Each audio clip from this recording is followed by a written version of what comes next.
Hello everyone, I am Muhammad Arif, your English teacher, and we will keep continue the explanation of our chapter number 12.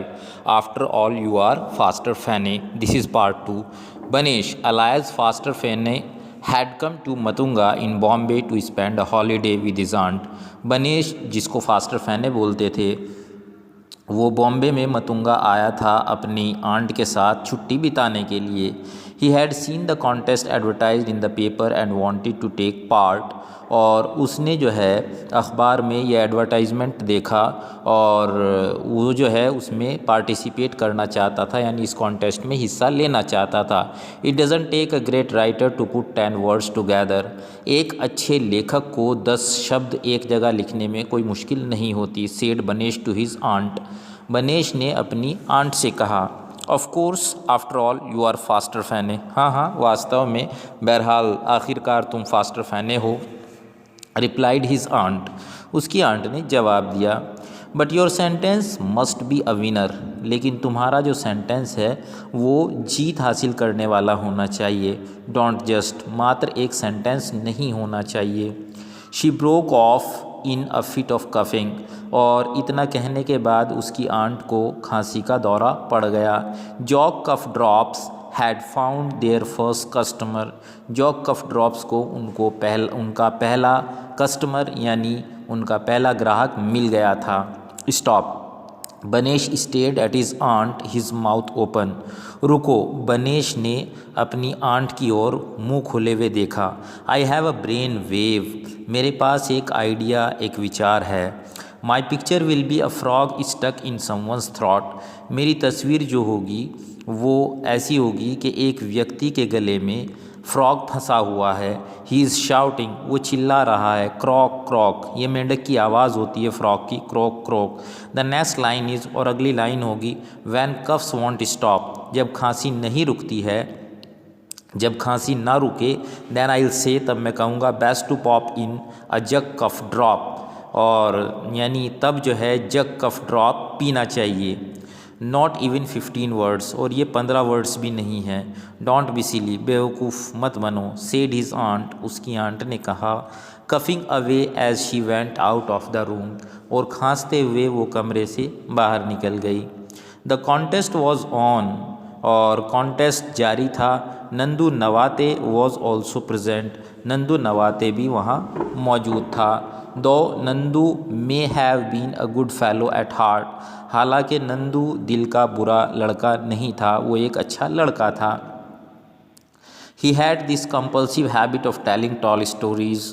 उसके अंदर ये control ना होने वाली compulsive habit, जिसे control नहीं किया जा सकता, उसके अंदर वो मजबूर था अपनी सादत से कहानियाँ बनाने की, कहानियाँ सुनाने की, झूठ बोलने की। वंस ही स्टार्टेड, एक बार वो शुरू हो जाता, he would get so caught up in his yarn, वो खुद अपने बनाए हुए जाल में फंस जाता। That at times he even believed it himself, यानी वो अपनी कहानियों को इतनी बार और ऐसे इस अंदाज से सुनाता था कि वो खुद उन कहानियों पर बिलीव यानी विश्वास करने लगता था। But sooner or later his tales were exposed and then Nandu was ready to die of embarrassment. लेकिन जल्दी या देर से उसकी कहानियों का सच सामने आ जाता था और नंदू जो है शर्मिंदगी से मरने जैसा हो जाता था, उसे बहुत ज़्यादा शर्मिंदगी होती थी। Meanwhile Faster Fene added to his exploits. इसी दौरान फास्टर फैने जो है उसने अपने कारनामे सुनाए। It infuriated Nandu when he heard of them. और जब नंदू ने उसके कारनामे सुने तो इससे वो नाराज़ हो गया, बहुत ज़्यादा नाराज़ हो गया। That Faster Fene is grown too big for his boots. Faster Fene जो है वो अपनी मतलब जो है जितनी उसकी औकात है उससे ज़्यादा बातें करता है। स्प्लटर नंदू, नंदू ने छीटाकशी करते हुए कहा। It is just that he gets opportunities to show off and I don't. ये केवल इतनी बात है कि वो अपने आप को शो ऑफ करने के लिए, अपनी बनावट दिखाने के लिए, अपने आप को जाहिर करने के लिए मौके तलाश करता है, जबकि मैं ऐसा नहीं करता। Wherever Faster Fene goes there seem to be disasters waiting to happen. जहाँ भी फास्टर फैने जाता है वहाँ पर मुसीबतें इंतज़ार कर रही होती हैं। You make them up instead, यानी बजाय इसके ये कहो कि तुम उन मुसीबतों को बनाते हो। You always pretend you have had great adventures, तुम हमेशा इस बात का अभिनय करते हो कि तुमने जो है हैव हैड ग्रेट एडवेंचर्स, तुमने बहुत बड़े साहसिक कार्य किए हैं। हिज फ्रेंड नीडेड हिम, उसके दोस्त ने उसे सुई चुभाते हुए कहा। ओह दैट इज़ इनफ, अरे बहुत हो गया। सेड नंदू एंग्रीली, नंदू ने नाराज़ होते हुए कहा। एंड फेल साइलेंट, और वो चुप हो गया। But there was no doubt that he was envious of Faster Fene, लेकिन इस बात में कोई शक नहीं था कि वो फास्टर फैने से बहुत ज़्यादा जलन ईर्ष्या रखता था। एंड होप्ड, और उम्मीद करता था that one day he would be able to take him down a peg or two, कि एक न एक दिन वो उसे ज़रूर नीचा दिखाएगा। And now Faster Fene was at the contest, और अब फास्टर फैने उस कॉन्टेस्ट में था, हिस्सा ले रहा था। He had no inkling that he would meet him there, he had no inkling, उसे इस बात का कोई भी अंदाज़ा नहीं था कि वो उसकी मुलाकात फास्टर फैने से वहाँ हो जाएगी।